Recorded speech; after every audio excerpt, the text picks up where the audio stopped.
ട്രംപിന്റെ സമാധാന കരാറിന് ഇസ്രയേൽ സർക്കാർ അംഗീകാരം നൽകിയതോടെ ഗാസയിലേക്ക് പലസ്തീനിയൻ ജനത മടങ്ങുന്നു.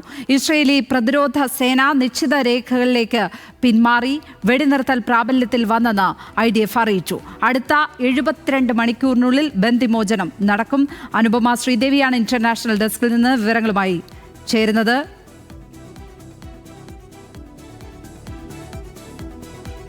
അനുപമയിലേക്ക് എത്താം. ട്രംപിന്റെ സമാധാന കരാറിന് ഇസ്രയേൽ സർക്കാർ അംഗീകാരം നൽകിയതോടെ ഗാസയിലേക്ക് പലസ്തീനിയൻ ജനത മടങ്ങുകയാണ്. ലോകം മുഴുവൻ ഉറ്റുനോക്കുന്ന സമാധാന പ്രവർത്തനം അതാണ് നടക്കുന്നത്. ഇസ്രയേലി പ്രതിരോധ സേന നിശ്ചിത രേഖകളിലേക്ക് പിന്മാറിയിട്ടുണ്ട്. വെടിനിർത്തൽ പ്രാബല്യത്തിൽ വന്നുവെന്ന് IDF അറിയിച്ചിട്ടുണ്ട്. അടുത്ത 72 മണിക്കൂറിനുള്ളിൽ ബന്ദിമോചനം നടക്കും. അനുപമ ശ്രീദേവിയാണ് ചേരുന്നത്. അനുപമ, ഒടുവിൽ സമാധാനം അല്ലേ?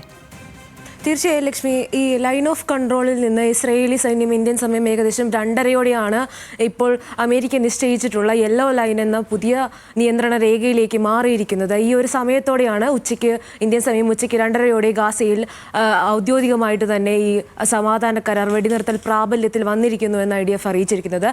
ഇതിനു ശേഷമാണ് ഈ ഗാസയുടെ വിവിധ ഭാഗങ്ങൾ, പ്രത്യേകിച്ച് ഈ തെക്കൻ ഭാഗങ്ങളിലുള്ള അഭയാർത്ഥി കേന്ദ്രങ്ങളിലേക്ക് ഒതുക്കപ്പെട്ട തള്ളപ്പെട്ട പലസ്തീനിയൻ ജനത വടക്കൻ ഗാസയിലെയും അതുപോലെ തന്നെ പടിഞ്ഞാറൻ ഗാസയിലേക്കുമുള്ള ഗാസ സിറ്റി അടക്കമുള്ള പ്രധാന നഗരങ്ങളിലേക്കെല്ലാം വലിയ രീതിയിൽ മടങ്ങുകയാണ്. തങ്ങളുടെ കയ്യിലുള്ള അവശേഷിക്കുന്ന ടെന്റുകളും ചുരുക്കം ചില ഭക്ഷ്യവസ്തുക്കളും അടക്കം സാധനങ്ങളുമായി തിരിച്ചൊരു പലായനം ഉണ്ടാവുകയാണ് ഗാസിന്റെ വടക്കൻ ഭാഗങ്ങളിലേക്കെല്ലാം. അവിടെ അവരെത്തുമ്പോൾ ഒന്നുമില്ല, കോൺക്രീറ്റ് കൂമ്പാരമാണ് 2 വർഷമായിട്ടുള്ള യുദ്ധത്തിൽ അവശേഷിക്കുന്നത്. അതിലേക്ക് ഒന്നുമില്ലായ്മയിലേക്ക് പലസ്തീനിയൻ ജനത മടങ്ങുകയാണ്. അപ്പോഴും സമാധാനം പുലരുന്നു എന്നുള്ളൊരു ആശ്വാസകരമായിട്ടുള്ള വാർത്ത തന്നെയാണ്. ഇതിന്റെ അടുത്ത എന്ന് പറയുന്നത് ഈ ഒരു ലൈൻ ഓഫ് കൺട്രോളിൽ നിന്ന് യെല്ലോ ലൈനിലേക്ക് ഇസ്രയേലി സേന പിന്മാറിയ ഘട്ടത്തിൽ ഇനി വരാനിരിക്കുന്നത് 72 മണിക്കൂർ നിർണായകമായിട്ടുള്ള ബന്ദിമോചനം അടക്കമുള്ള നിർണായക കടമ്പകൾ കടക്കാനുള്ള മണിക്കൂറുകളാണ്. ഈ സമയം വളരെ നിർണായകമാണ്. ഏത് വിധത്തിലുമുള്ള ആക്രമണങ്ങളൊന്നുമില്ലാതെ, ആക്രമണങ്ങൾ നിർത്തിവെച്ചുകൊണ്ട് സസ്പെൻഡ് ചെയ്തുകൊണ്ടുള്ള ഈ 72 മണിക്കൂറുകളിലാണ് അതിർത്തി കടന്ന് ഹമാസിന്റെ പിടിയിലുള്ള 48 ബന്ദികൾ, 48 പേരിൽ 20 പേരാണ് ജീവനോടെ അവശേഷിക്കുന്നുവെന്ന് കണക്കാക്കുന്നത്. മറ്റുള്ള 28 പേരുടെ മൃതദേഹങ്ങളാണ് കൈമാറാനുള്ള 72 മണിക്കൂറുകൾ എന്ന് പറയുന്നത് അതിനിർണായകമാണ്. ഇതിന് റെഡ് ക്രോസ് ഇപ്പോൾ ഈ കൈമാറ്റത്തിന് നേരത്തെ ജനുവരിയിൽ ആദ്യഘട്ടത്തിൽ വെടിനിർത്തൽ ചുരുക്കം ദിവസങ്ങളിലേക്ക് ഉണ്ടായപ്പോഴും റെഡ് ക്രോസ് ആയിരുന്നു ഈ കൈമാറ്റത്തിന് നേതൃത്വം വഹിച്ചിരുന്നത്. ഇത്തവണയും റെഡ് ക്രോസ് ഇതിന് മധ്യസ്ഥത വഹിക്കുമെന്നുള്ളൊരു റിപ്പോർട്ടുകളാണ് വരുന്നത്.